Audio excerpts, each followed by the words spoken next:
Hey Calvin, Yo, yo. happy Wednesday, dude. Eh? Do you see this massive fucking welt on my face I here? did. I didn't want to say anything, Dude, my but skin let- is breaking out. I swear to God, I went to the gym 2 times and all of a sudden I am just breaking out.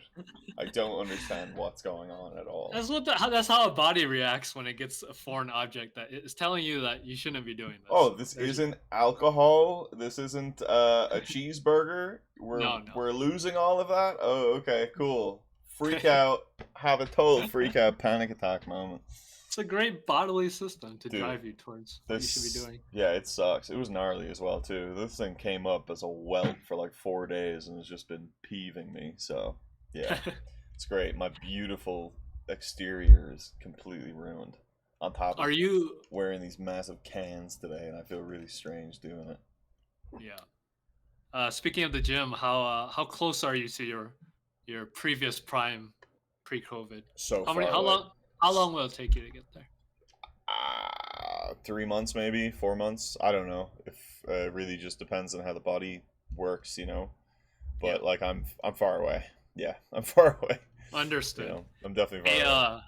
a local new arcade opened up by me, Oh, okay. uh, and it's hardcore all rhythm games, and it's $10 to play all day.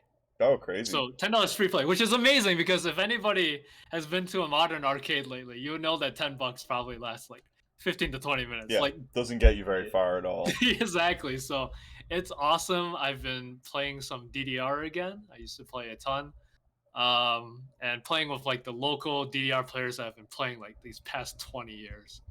It feels good, and I am surprised that my stamina it'll only take maybe like a couple weeks to get back to where I was before. Yeah. So Well, you're fucking there, jacked, so go fuck yeah, yourself. yeah. Yeah. The other things have helped. The Yeah. other things have helped I'll in still the beat meantime. you up. I'll still beat you up. I swear to God.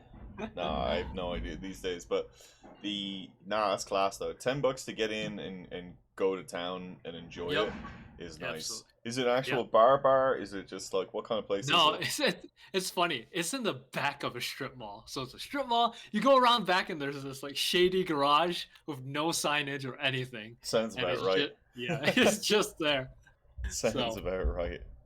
You should get them to run a Street Fighter competition. that's how I even heard about it. They also host tourneys there. Oh, And cool. that's how they make some extra money. So I it's been mean, pretty cool. you gotta grind these days, but yeah, that's nuts. I mean, yeah, I always think of like how those things actually work out. Like, there's one out here in Longmont called Quarters, and it's very interesting because you get a little wristband, right? So they take Mm, your credit card and they start a tab, and the wristband has a little RFID chip in it. You go up to all of the machines and you scan your RFID, and the machine works, right? So you pay for the thing in that moment, and that can be fun, but you don't really know how much you're spending at the same time too. yeah, And it's a very small place. There's not like a whole lot of games or a whole lot of stuff going on, but yeah, they do have a wall of beer that is the same thing as well too. It's like 12, yeah, 12 taps and you RFID onto the thing and you pay per ounce, but yeah, um, you can rack up a bill pretty damn quick. You know what I mean? I've definitely come out of there, the girlfriend and I, like $50 at a time. It's just like, yeah. oh, okay, great. Didn't mean to do that, but Right. yeah. No, I asked these arcade owners because I'm really I'm really hoping they succeed. But I'm like, hey, how's business? And they're like, man, we need to do a lot more. And honestly, they get a decent amount of people for what it is, but it's like it's just so cheap, and you feel I don't know. I almost feel a little bad because like you have the big arcades that are charging up the wazoo, and they can easily stay in business. They have this place can't sell alcohol yet, so he's Oh, like that's they're tough. Yeah. selling $1 Gatorades. It's like man, this place is too cheap. No, They they're can't giving it stay away. alive. Yeah. They're giving it So away. yeah. Yeah, just try to get people in and try to keep them there. I mean, it sounds better if it was like a subscription based thing. Yeah. It sounds like Could be. stupid to say, but if it was like, if you pay us $10 a month, all games are free and you can come in whenever. Uh, Yeah. I don't know, 10, $20 a D- week, $20 Yeah, a dude. month. I don't know. I, I agree. I mean, everyone is very usually consumer focused and thinking about how they benefit. But man, like I totally fear this place going out of business because they're too generous. Yeah, I mean, look, it happens. They might just have like a nice idea, and they've sunk a shit ton of money into buying the machines. Or I don't even know how they came across all of the Right, machines right, in the first exactly, place. exactly. And Yep. then you're like, well, we gotta put them somewhere. So you find the cheapest rent that you can possibly Yeah. find, but then you realize, oh, this is why strip malls are dead in America. Nobody wants to fucking go to them. Yeah. And you're like, oh, That's great. exactly. No foot traffic. Sick. I missed the boat by 20 years. No worries. Yeah, You that know, is exactly the case. And I actually, oh, go ahead. no, I just it's like I don't know how a lot of these places stay open. Yeah. Like what I Yep. mean. Uh, what's that? The bar that you've talked about a few times, Akibara. Akibara. Yeah. Yeah, Mm-hmm. like Akibara still sells beer, and yeah, but you pay a flat rate, right, for the machine. All the machines are free. I think they might cost. They do cost quarters actually, Oh, so it's okay. like a traditional one. But yeah, Hmm. you're right. It's like without alcohol, it's like really hard for these arcades. Yeah, alcoholics like me can't fucking get a buzz. We're not about it. There you go. Yeah. I think that segues to one of the things we wanted to talk about. So speaking of like how COVID has affected everything, and also being kind to the consumers. So Deconstructor of Fun, a very well-known blog about more deep stuff about the game business. They have put out a couple articles about hybrid versus remote versus working on site and like what are the effects now. It's been like a couple of years and people are returning back to on site and they wanted to talk about that. So the first article, he just kind of sums it up in a pretty negative way because he's listening to Do you want to bring it up real quick? honestly, I'm just gonna sum it up super fast because we can probably link it. Okay. But it is just more negative because they're talking to startup founders and also research studies that said, in general, people are um, quote increasingly less productive, anxious, depressed, and lonely. Um, Now, but then the next week they put out a survey for people to answer, and it was kind of the opposite. People were saying in general they were pretty happy with it with remote. So I just wanted to talk about that with you because both of us have worked in a large number of scenarios, Yes. and not even just companies because I've worked many remote game jams and I've worked many in-person game jams. So I've really observed how this goes. So I guess the first question to you is like, how do you? Let's just start with personal. Okay. And I think that yeah, like how do you personally enjoy That's remote all right. work? Well, I'll set the scene a little bit for Yeah, myself, sure, right? absolutely, please. So, 10 years making games, traditionally in studio at, pre-pandemic, right?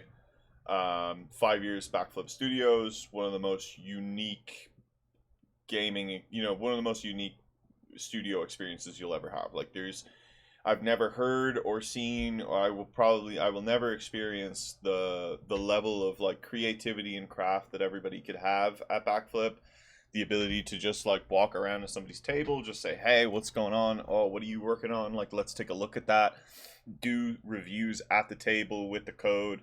Uh, have a whiteboard right there. Just grab a bunch of people, bring them into a room. Like, let's go. Like, let's just make fun in a creative environment, right? Uh, EA, same thing, but crazier because you have 6 floors of fucking games that are all going off with 1,000 people and different studios as well working across these things, which is, I think, something that doesn't get talked about enough. Like Rockstar has studios all across the world that all work on the same game. There's Mm, multiple amounts of people that are working on the same product. Scopely has situations where they've bought now teams in Europe because they're cheaper. They can buy bigger studios and they can get a bigger foothold in Europe as well too, um, to help drive their live operations or like final creation of certain games as well too. I believe like some of the games definitely have that.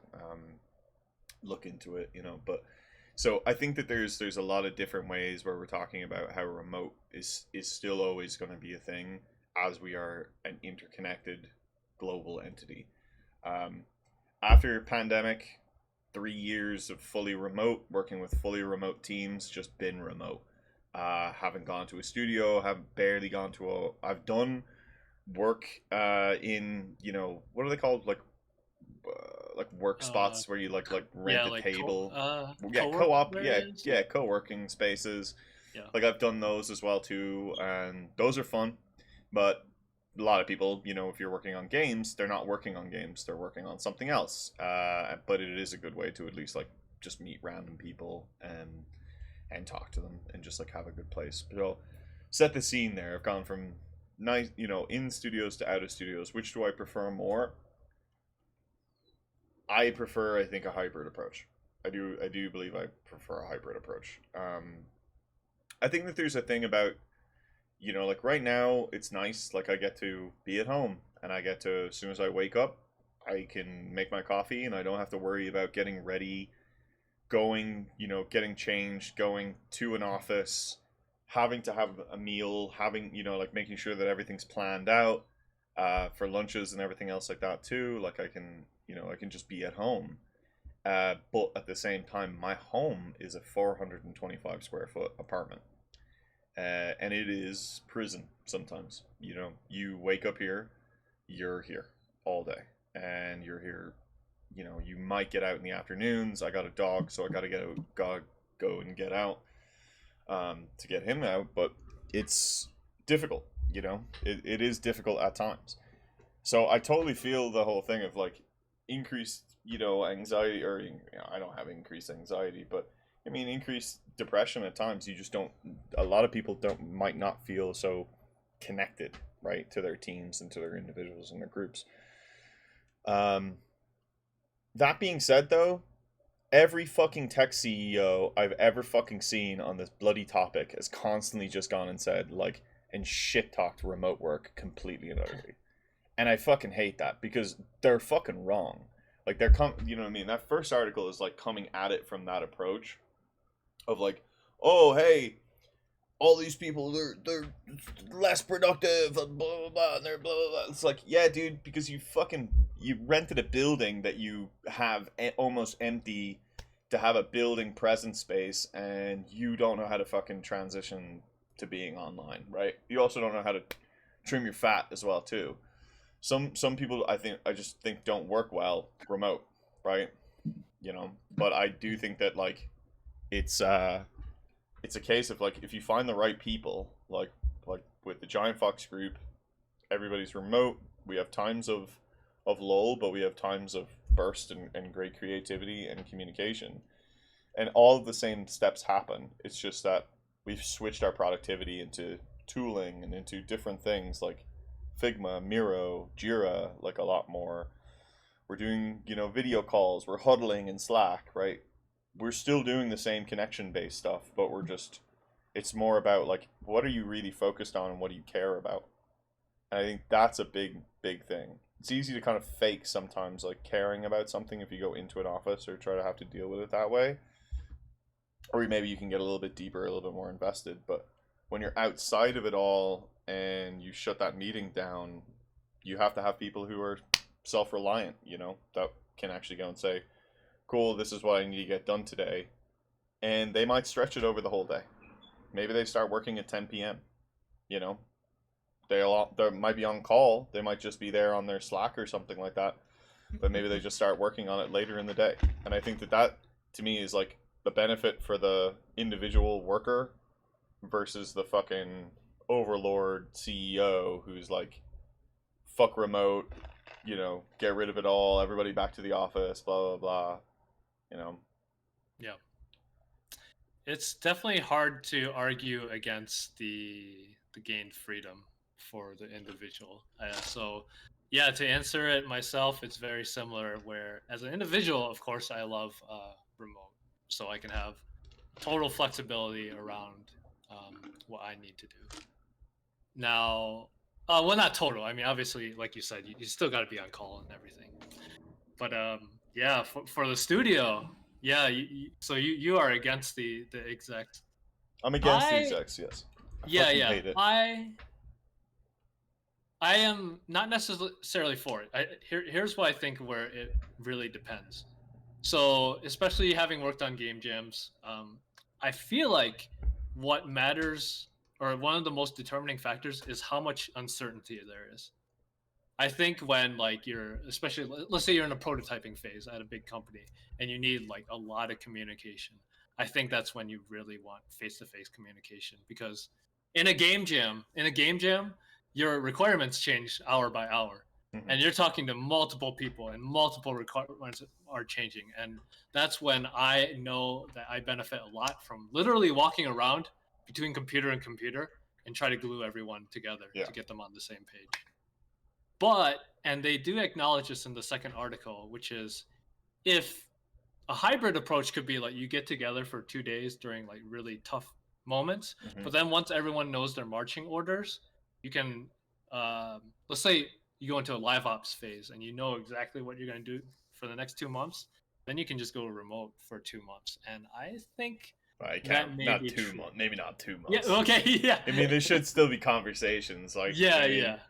but I feel you. You know, like Yeah. definitely. You know, there is something there.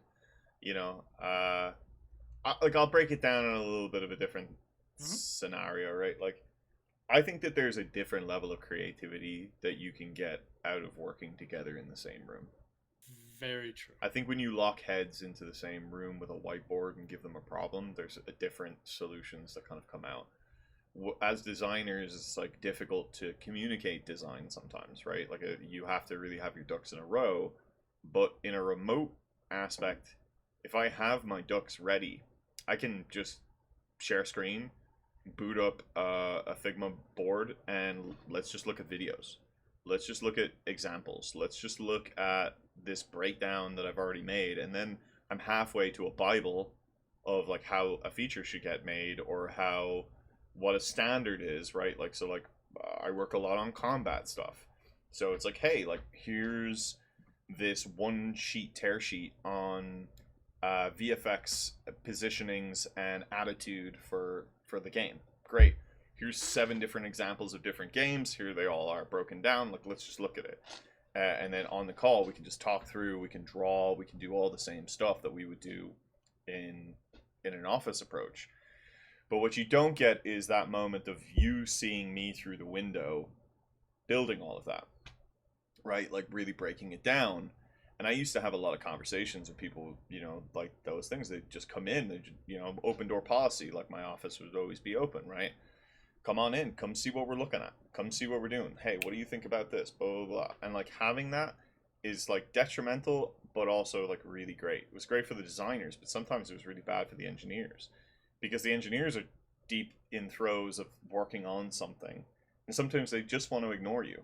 But if you don't really allow them to, and you're like pestering them, or you know, like even just like hitting them at the wrong time during the day, that can throw them completely for a loop, because all of a sudden you just take 30 minutes out of their day. So it's just a lot more like water cooler talk can occur.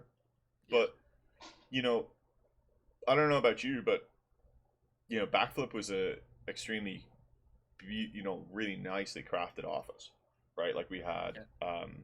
pictures of our old games, we had statues around the place, we had paintings, graffiti on the wall, you know. And to be a creative in some of those spaces really helps you, because you're like, okay, like I can see, you know, a little bit of the lineage of like what's going on here.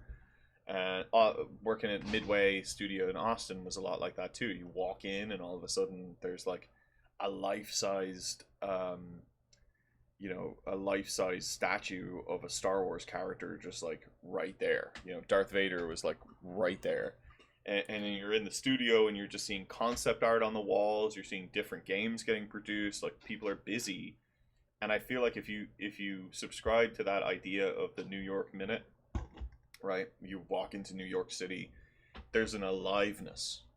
There's an amplification of attitude that I think happens when you're in when you're in a group setting with a bunch of people who are bustling, that pushes you to bustle a little harder. And I don't know what that is realistically, but you just see other people doing things more and being more engaged than you, and you kind of go and say, "Oh shit, like that's what this is, let's go. And Yeah.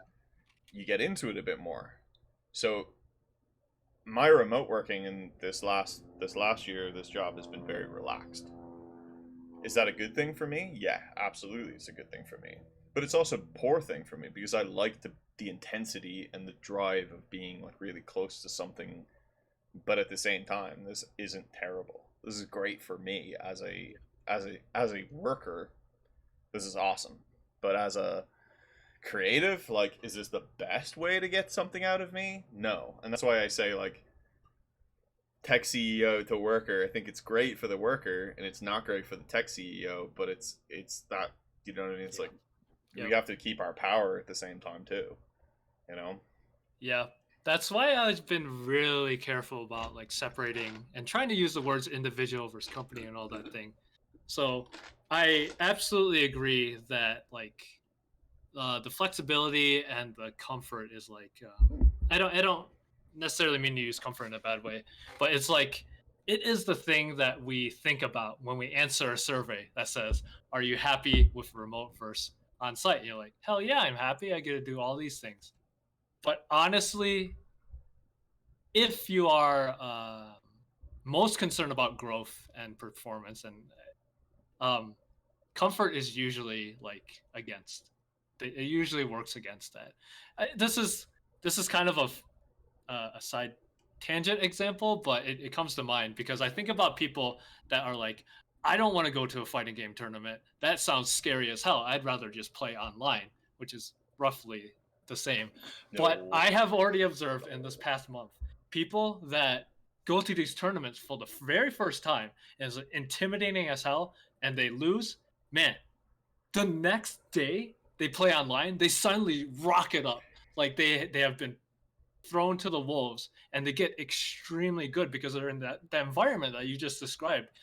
Except instead of creative, it's like the performant level. So I do I do really lean towards culture. I think culture is very important, and it drives people to work in a certain way. And I think if you are ambitious, I think that's really important to surround yourself with ambitious people in Absolutely. person. Absolutely. You mean I think there's also just like, there's I got two more points on this. I'll go Uh-huh. on, but like one I think is also is a test of your individual ability to be organized. When I was in Yeah. studios, we had producers that would really push us down, right? Hey, here's the schedule. We're going to our daily stand-ups. Everything is really easy. We're always going to have these things going, and everybody needs to see you making progress. But you always know kind of what your responsibility is because somebody is like kind of hounding you very obviously from the other room, right? And you're always seeing everybody else working on those things all day, so you know where you are, in the process, you know where you are in the feature development, you know what's needed from you. In remote work, you have to fucking be organized. Like sometimes there is no task list. Like you just have to write it down in your notes app, and you just have to just go, okay, cool. Like that's on my list now. I have to deliver this. I must deliver this, and that can be difficult for some people because they can lax. They really can. You know what I mean? They really can lax in and not get you what you need to get, or they'll do it, but they might not do it to a quality bar that you want to hit. So you don't get as many iterations in the same set of time. Now, Yeah. uh, that is a that I think is a characteristical trait of an individual. I don't think that is a problem with remote as a whole. I think that's actually just like a mindset that you need to have whenever you're being the person, who has to live up to that thing. We're working on this feature, like we have to have this thing. Like let's do it together, and there's a difference there of saying like, is this a job or is this like a vocation or something that I've chosen or something that I'm actively participating in, right? The creative endeavor that is making something, anything. And I think that you have to make an active choice to participate and participate actively. So I can see if productivity is dropping, I would say it's not necessarily productivity across the board. I think it's usually, and from my opinion, from my experience of working with remote teams, it's individuals kind of dropping the ball because they don't have that mindset, and they also consistently drop the ball. They seem to consistently drop the ball. It's not really like an on and Yeah. off approach. And it's probably the majority of people. The majority of people haven't worked with less direction. Yeah. So yeah, it's a struggle. It's a struggle for myself. And like you said, if you don't have the individual ability to organize, you're gonna learn. Yeah. Or unless if you want to fail. But like, let's just talk about the real positives here, which is that workers take their experience with them. That has always been the case at any group in any studio. But a studio cannot own you now. You are more of your own individual, and that experience that you take is important for internal knowledge and everything else. The fact that we can work remote means that we can work anywhere. I can work anywhere in Europe and anywhere in the United States, completely, just whenever I want to.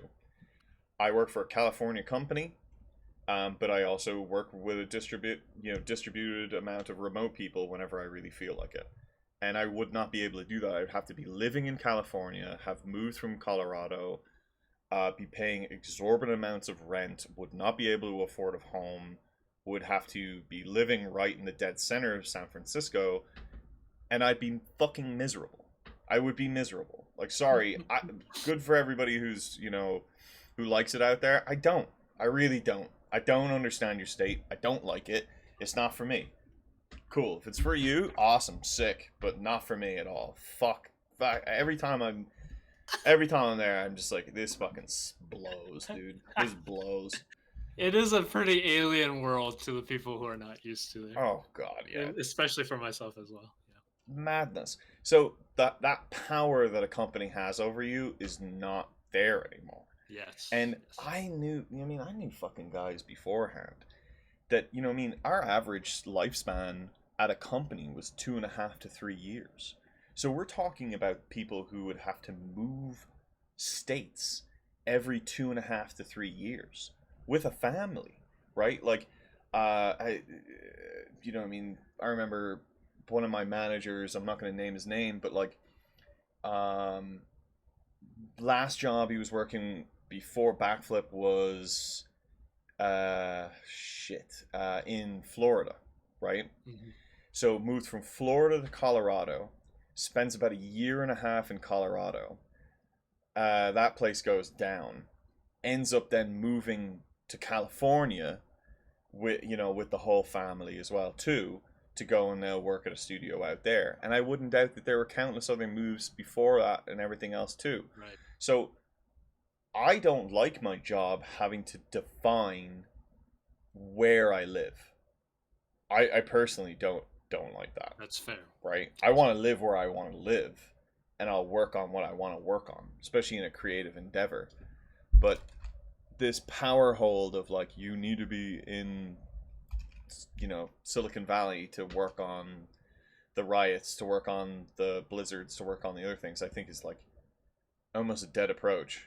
But I would work on the, if Blizzard wasn't in Irvine, California, I'd probably move to wherever they are to work on their campus. But I don't want to, because I don't want to live in fucking Irvine because I can't afford it and it's gonna suck. I don't know if you have anything on that. Yeah, I do. I mean, those are great points. I'm not somebody that has moved around a lot, but certainly there are people that have. Family, I mean, man, that's already a nightmare, especially for the kids. But for me, like, I've planted a lot of roots here. I'm like involved in a lot of meetings or meetups and organizations. And if I had to move, I'd be like, sorry, I'm gonna need somebody to take over like each one of these. And it's like you would almost feel like not wanting to plant your roots around if you're constantly scared that you're gonna move around. It's definitely a real issue. I think that's honestly a big culture thing as well too, and why people feel so fucking disconnected at times. True. Is because a lot of their shit is just, doesn't, like, everybody has moved to a place, right? Yeah. So they don't put a lot of stock into the area by itself. Yeah, investing into it. And they take it at face value, and then they don't take the people around them as that, like, this is an individual that also lives here. They're like, yeah, I live here, but like I'm not from here or whatever, right? So, I don't know. Each their own on those things. My Actually, let Yeah, go me. on.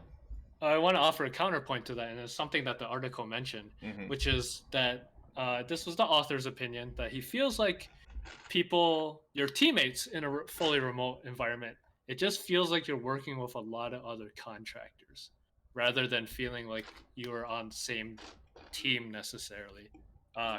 Perhaps like your experience at Backflip.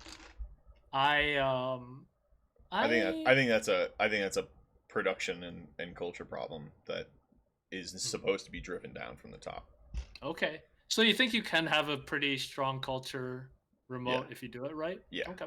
Like I try to laugh and make other people laugh every day when I'm on a Yeah. call. Good. Every day, I try to Yeah. make people laugh, and it's just I think little things like that and getting invested in the individuals that you're with, what are the problems that they're going through, and what are the other things, like how is their life going and wherever they are, like I think is important.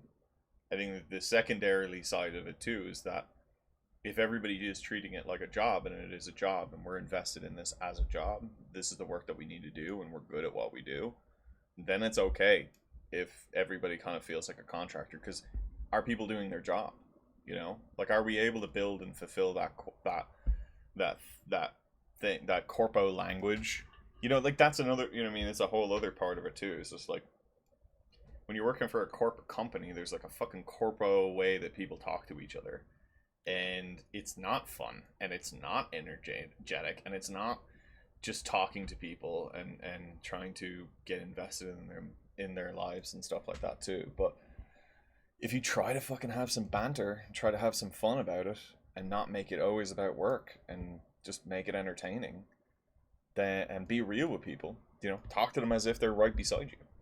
You know, I don't know. I don't think a lot of people do that because of the filter, the Yeah. online filter. Okay. But I could definitely see your side. yeah, but I But get you. I don't. I don't. I don't. You're not wrong. You know. yeah, because my initial thought was like, again, I am comparing it to other things, but like, Well, dude. I'm used to arcade culture, and I really really enjoy hanging out at the locals offline, playing Street Fighter. But there, now especially post pandemic, there are really strong Discord communities that actually meet up like every night on Discord. Yeah. I personally don't engage in that, but I could see that if I became a regular and did this, like you said, they still have banter. They still have memes flying around. Yeah. So I could see having a strong culture if I were to actually buy into it. And it's not just fucking happy birthday, or Yeah. moments or Right. celebrations of Right. making it some amount of time in a company. That's not what we're talking about. It's like, Right. get invested in the people that are around you. Exactly. What's going on in their lives? Where are they? Just start with the small talk, and just try to drive it home, and build build a connection so that when they get on a call, they feel like that they're talking to a person, and not like somebody in a call center who's not invested in the Yeah. game, in them, in their what they have to say.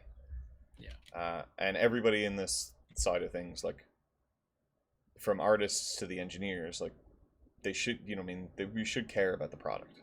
We should be caring about making games, the quality bar of what we're making games, and that's where I go back to. It's just like mindset wise, if you haven't hired people like that, you're not going to get that quality of work out of people.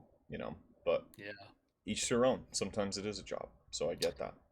If I, you were to interview yeah. somebody, do you think you could detect if they are going to be invested in a remote setting, or if they're going to be like more like a contractor? Because I bring this up because I do know a lot of friends this past month that have quit their job, and they're like totally fine. Like they're like, oh, whatever. I'm just going to go to this other company. It seems like they are more, like you said, more, they feel like they have more power, and they're like kind of just jumping around looking for the best deal.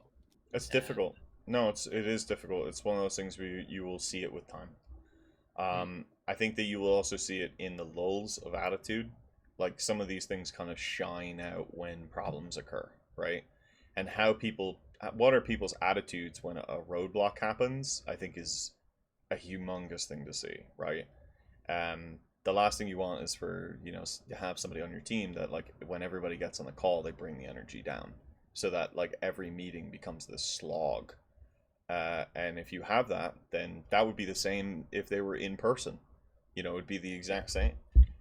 You can't hide those things necessarily. I think that you can find people who are energetic and engaged and know things, and that's what you're really looking for. Is like, can they actually do the things to the to the quality bar that you put out? Can you see their line of thinking when they're in the interview? Can you see the wheels churning? Do they have a body of work that speaks for itself in some regards, or can you ask them questions about it and they can give you thoughtful responses, right? And like, who are they as a person a little bit there, you know? Like, again, I think interviews are conversations. They're not like, a lot of people treat interviews like gotchas. Like, I got you on that one. Yeah, you don't know that. You don't know shit about this. Like, blah, blah, blah. That's not what we're trying to do here. I'm just trying to see, like, especially on the design side, can you show me that you finished something? And can you show me that you can critically think?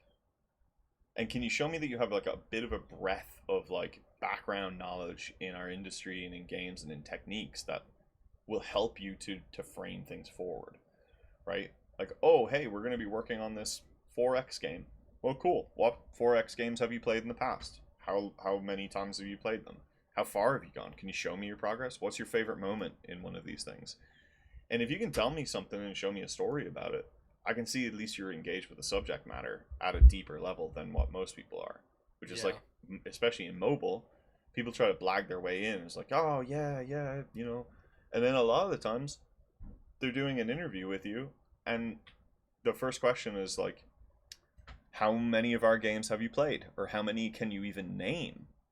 And it's remarkable, Calvin, remarkable at how many people will go through a phone screen to a group interview, have not played any of your games, have not even, couldn't even name, you know, like four or five of them, like, or not even, like, Backflip, you know, had a breadth of a bunch of different shit over the years. And we would ask that question, you know, it's just not a gotcha, but just how invested, how much have you researched our company? That's kind of all we're What a really caring about. CV it would be if they busted out the phone and be like, yo, rank 86. I- I've never seen it, but that would be amazing, I think. So I have seen things like that, and it is pretty great.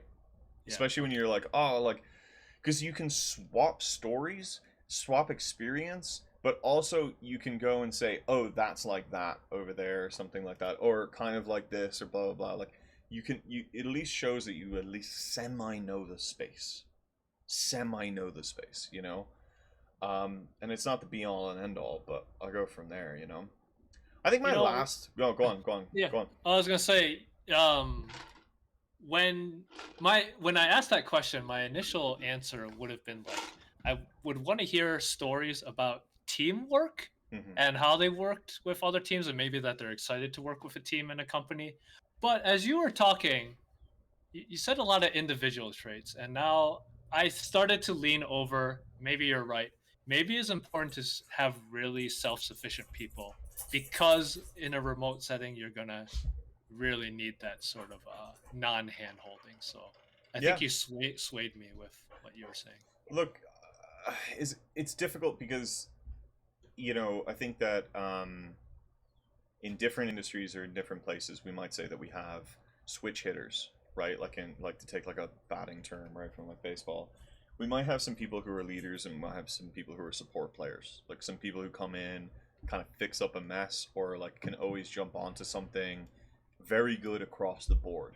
You can give them any task, any sort of area of a game, and they can really go crazy on that thing and like make that thing good, right? Or like fix this problem, make it work. Hey, audio integration. We need to do this right. We need to do it smartly, but it's a tier 3 system that boils up into a tier 1, you know, product.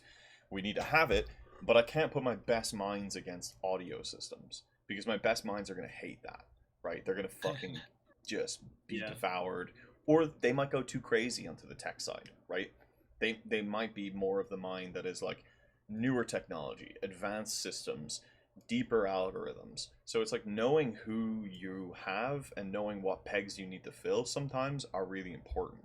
That's why we have like levels within our tiers, right? We have seniors, we have product leads, we have these things where these people are supposed to be the top end tiers that know all of the techniques, but can kind of like maybe not make them themselves as much. Maybe they can make them themselves, but it's actually better for them to kind of like drive that down a little bit more, like design it out, like find where the where the puzzle piece fits, why we should use that technology, why we should go that way, and then disseminate that, and then have other people from the bottom kind of work into those so that everybody is kind of leveled out at the same time, and you get the best overall kind of product there as well too.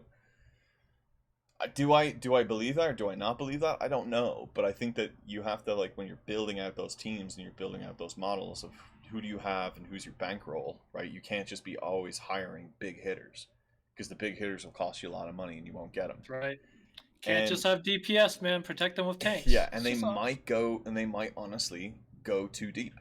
That's what I see a lot Yeah. of the time, is that the Yeah. smartest guys in the room, fucking, they just drill down and make things as complicated as possible. When you're like, no, actually, I kind of just wanted a simple solution to a. They're like, this con- problem's too easy. Yeah. Let's crank it up. And it Sometimes. does happen. Sometimes, and then they end up Yeah. spending 4 weeks on something that you're like, well, why didn't we just follow this one Unity tutorial that somebody did and it's 12 minutes long and it already fixed our problem and actually does it the way Yeah. that I wanted it to have to happen. So there are some crossovers on all of those things that I think that come down the line. Yeah. You know, again, I mean, I think this is the point of like individualistic stuff. Building teams is difficult, right? It is a difficult process to have all of those egos, all of those mindsets, all of those things so aligned, and be okay with control and lack of control and messy processes and stuff like that. Like, I struggle with messy processes. If a company or a team is not structured, or we're not doing tasks, or we don't have sprints and stuff like that, I find everything goes off of the rails. And when you don't have that level of structure, where you're not doing daily stand-ups, you're not checking in with people, you're not detailing and building big task lists, you're not like having a design phase, like when we looked at that, the execution cycle that I put together, right? And this is probably my fault. This is probably my inability to like move outside of my box. But I struggle. I do struggle when those pillars of production are not in place. Not to throw the alliteration out the window, but the process like falls down for me, and I get less invested because I get less connected, right? I don't have that structure, and I think that structure can be driven home by also being in the room with people, but it can be driven home online as well too. Right. You know? Yeah. Now, Just a yeah, just a really quick counter, not necessarily counterpoint. I just want to say this because I think most people would say, yeah, we need some kind of processes and whatnot. oh, But hold on a sec, Calvin. Sorry. yeah, There go we go. for it. My bad. The sound you're good. levels went to 0. My Oh, bad. yeah, that's scary. All right. But yeah, again, citing, oh yeah, in game jams, most people that work with me, they are either horrified that I don't really have processes, or they've worked with me and they realize that this is how it goes. But yeah, But game because jams I'm are aware so of different, though. yeah, exactly. I just so it's just a small point, but yeah, it's like it's totally crazy, but I definitely generally make a better jam game than most people. Yeah. And I think part of it, again, a lot of new people are surprised that I don't have traditional processes, at least. Sure. But go on with your point, your next point. I think I cut you off on a point you wanted to make earlier. You're good. I'm gonna make it at some point, but I think that this is like a really important one for me. Sounds good. Sounds good. As like a person, as like a human being, and as a man, right? You know what I mean? So when I was yeah, working world, right? When we're talking about like having to move around with your job and stuff like that, sometimes your family can't go with you.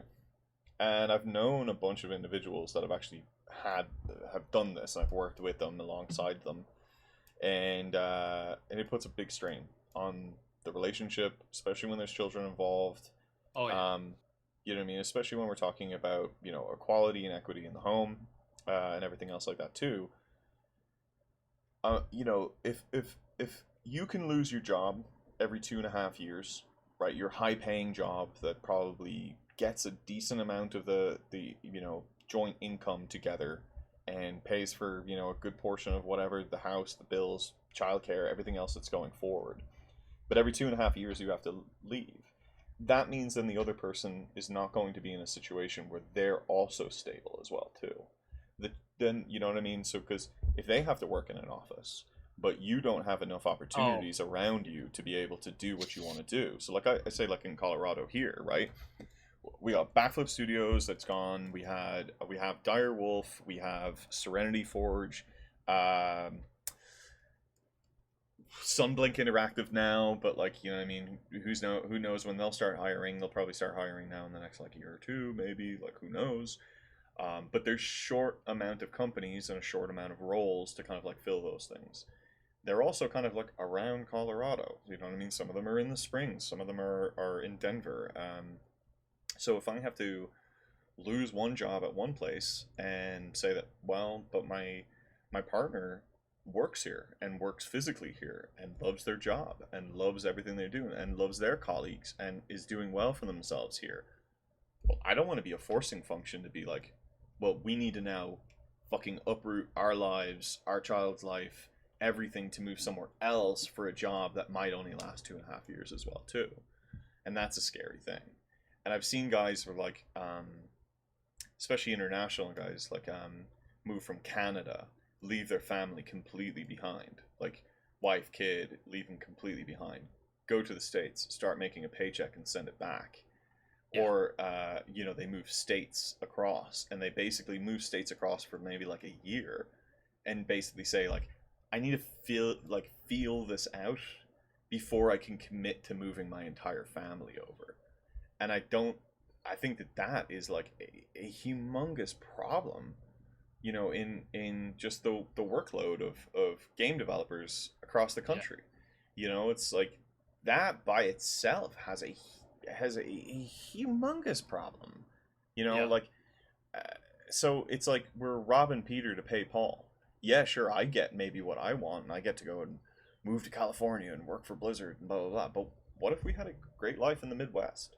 Like, what if we did have like a decent school, kid had friends, you know, wife has friends, wife has a great job, or partner, whatever, whomever your other half might be, or multiple, whatever the fuck. I don't fuck all of you people, but I think that is a selfish trait to say to a worker that like I don't value you. I value you to the dollar that I've gotten you enslaved to, but you're gonna have to uproot everything to come to me to go and deal with what I have because this is the only place that you can do it. And I think that is a tragedy.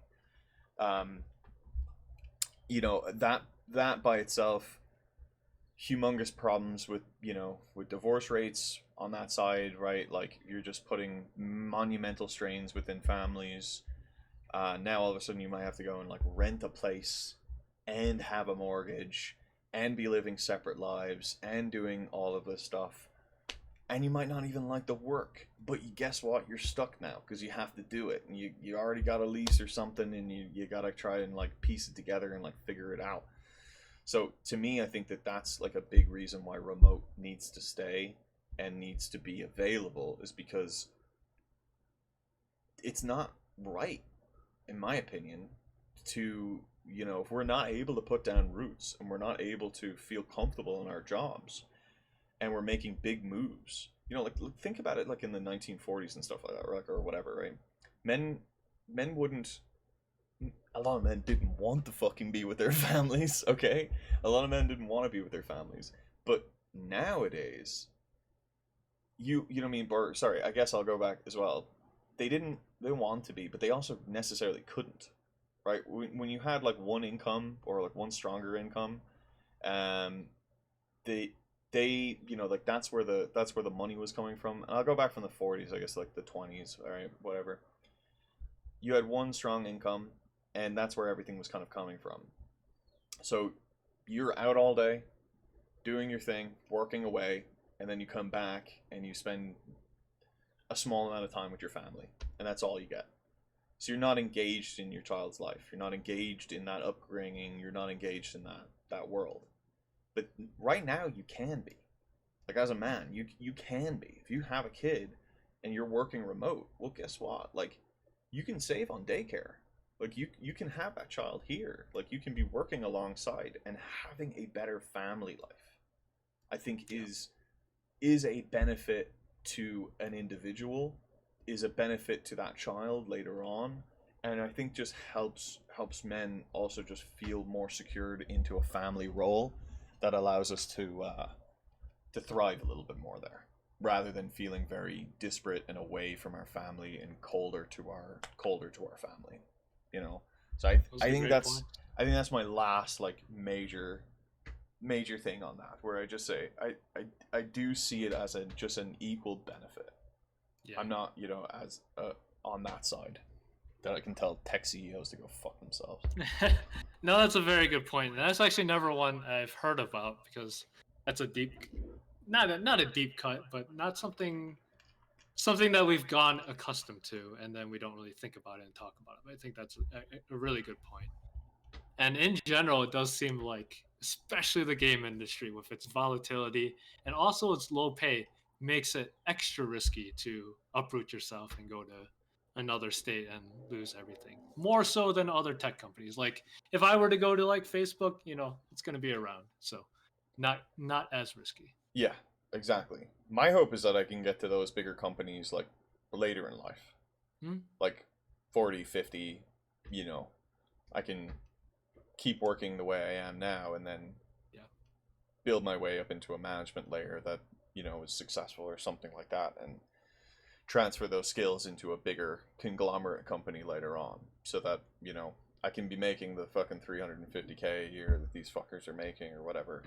But you know, I don't need to be doing that like right now, and I'm not going to be able to like, you know, I'm not going to really sacrifice everything for that, you know, at the same time too.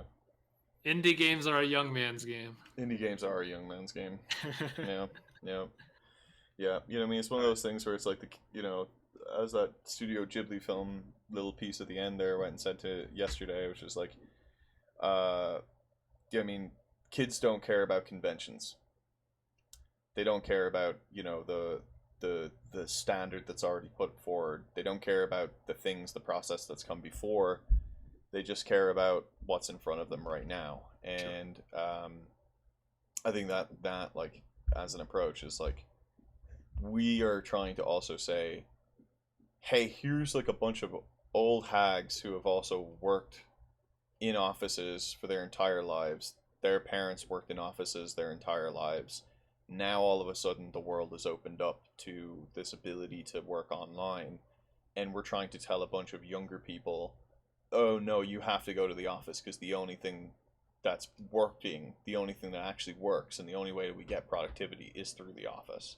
Which I fundamentally disagree, to tell a new generation of worker bees that you're not allowed to have the power. You have to do it the way of us old fogies. And I just think that that's fucking stupid. Fuck Well them. said. Fuck Elon Musk, dude. Fuck him. Well, you'll see when he does his cage match. Who are you? No, he's not. I don't know who you hate Dude, more, Zuckerberg or Elon. The Zuck can fuck, dude. The Zuck can Okay. fuck. Have you seen this guy? He's jacked. He's jacked as shit, He dude. is. He's scary. He is on the tee. It must be fucking nice to be able to jet set all around the place, not show up to work, and then just have a private chef, private gym, private everything. Private, and MMA champion to yeah, train with. exactly. And just be like, oh, do you know what I'm going to get into? Brazilian Jiu-Jitsu. That's great. Awesome. I'm going to go and step away and not work whenever I want to work for, you know, for whatever. Yeah. And just work on this and do whatever I want to do. Must be awesome. Sick. I got bills to fucking pay, but go fuck yourself at the same time too, you know? I'll sit on my throne of Taco Bell boxes over here. I don't know when that match is happening, but I'm sure it's going to be It massive. will not. It will not. It's not going to happen at all. It's not going to happen at all. Yeah. It's like the simplest win in the entire world. Jesus Christ. It is. Well, similar to Mayweather fighting Conor McGregor. In that you're like, okay, this is gonna be the easiest win, but they'll put on a show Who that knows? people watch. Yeah, Yeah. fuck them. Fuck them all. How are we doing on time? I feel like Uh, we're getting close, like 55 minutes. yeah, maybe. We're close. We're about 48, I think. 50, 48. Okay. 54 minutes. 54 minutes. 54. I think that's good enough. All right, we just ran about remote work. Don't worry about it. No worries. Right. No, I think everyone's dealing with it. Pretty sure most people here either are doing one or the other, or they have friends that are doing them and taunting them and saying, "Hey, we're still remote." I mean, here's the other side too. If you want some of the juicy bits as well too. Yes, Remote work allows you to work 2 jobs.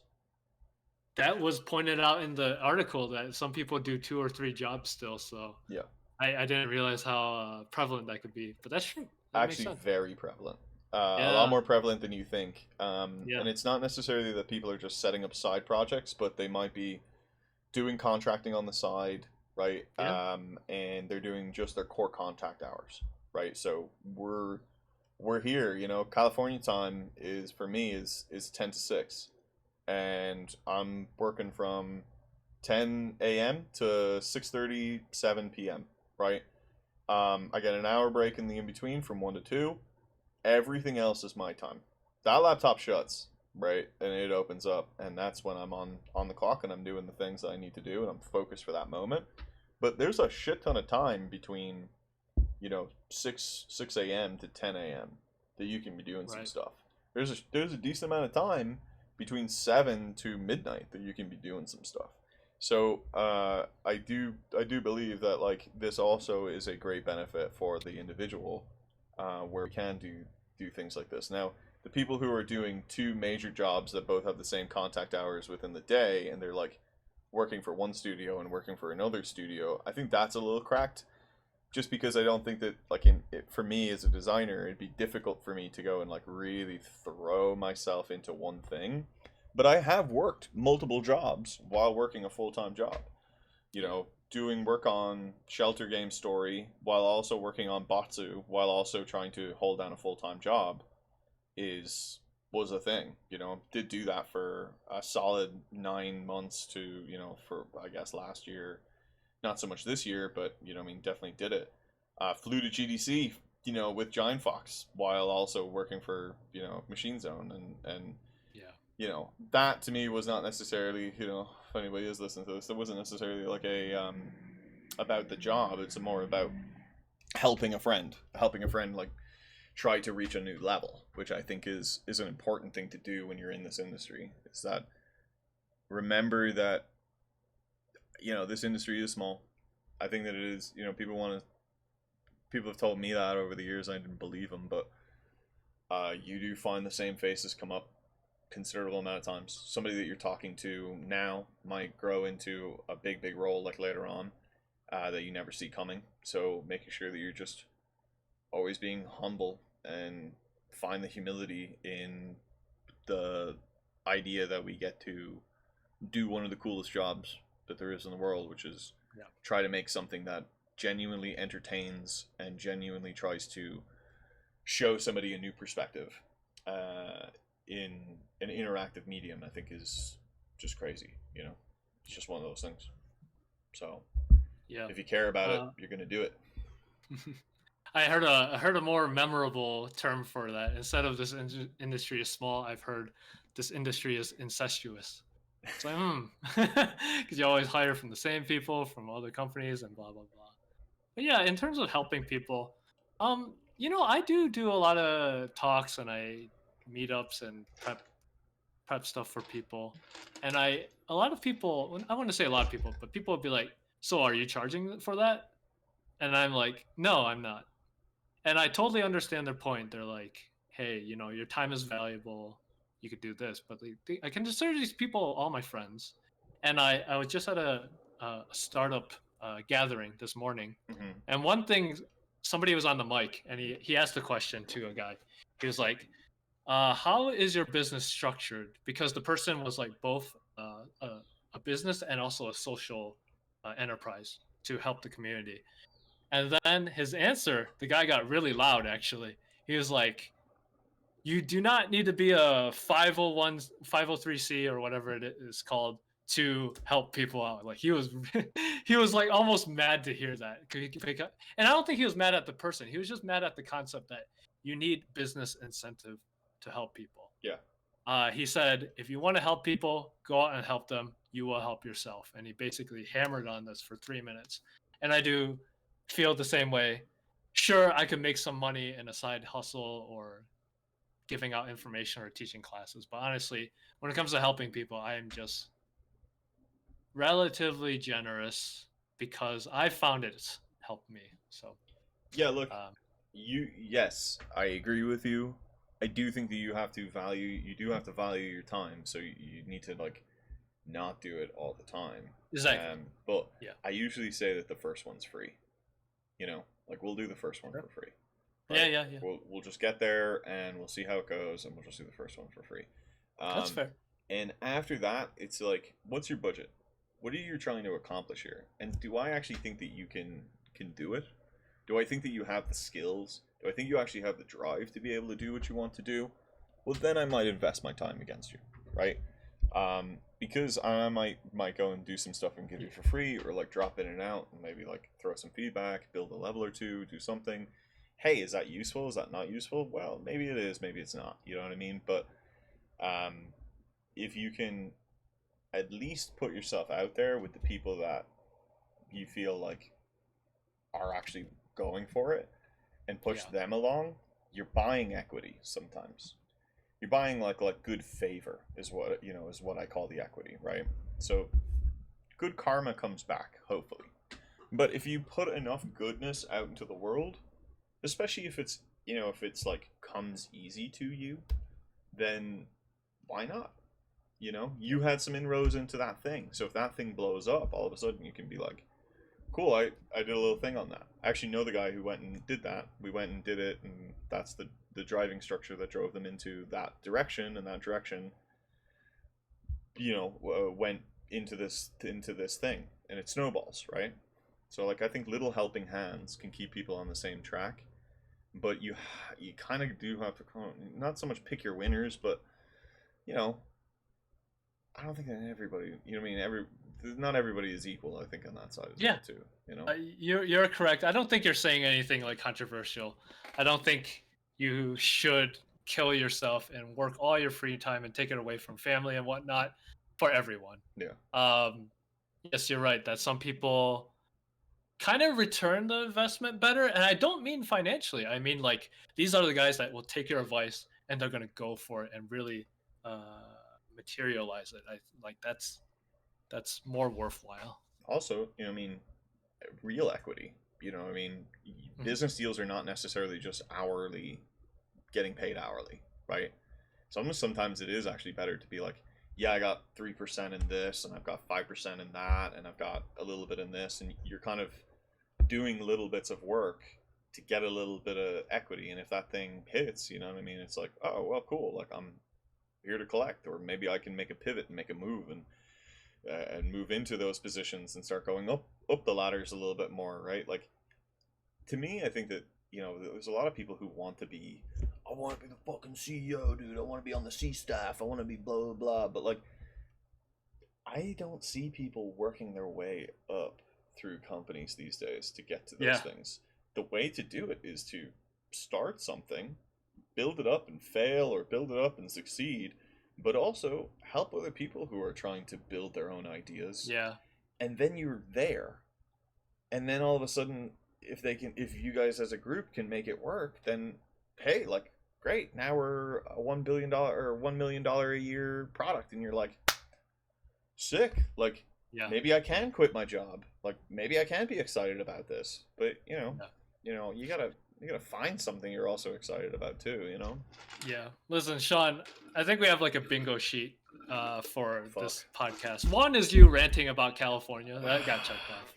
But for me, I blame social media. You can check that one off. There's so many get rich quick YouTubers, and they convince everyone that they can be CEOs right out of Yeah. college. So I Well, blame them. I think a part of that is that hustle grind set, where it's the mindset of like every hour that you're working is a dollar value. And every hour out of the 24 hours in the day, there's a dollar value that you're putting against how much income that you generate.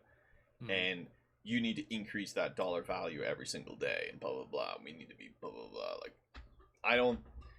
I prescribe to it. I do work hard, work on a lot of things, but some things will pay dividends later on. Yes. Having that patience is important. There are invisible currencies that are floating around, and I think that's the part that a lot of people miss, even though the statement is true. Be a little bit Hindu. If you know what I mean. All right. Yeah, I do.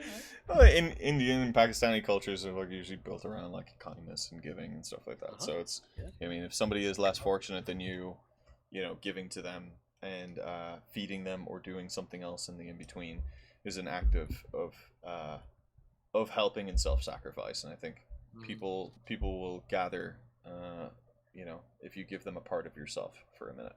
So. Super important. Way to end it. All right. I mean, again, fuck tech CEOs. Fuck them all. That's right. Go back to spinning your mouse so that you appear active on Slack. Exactly. Pieces of shit. Go back to that golf course, you motherfuckers.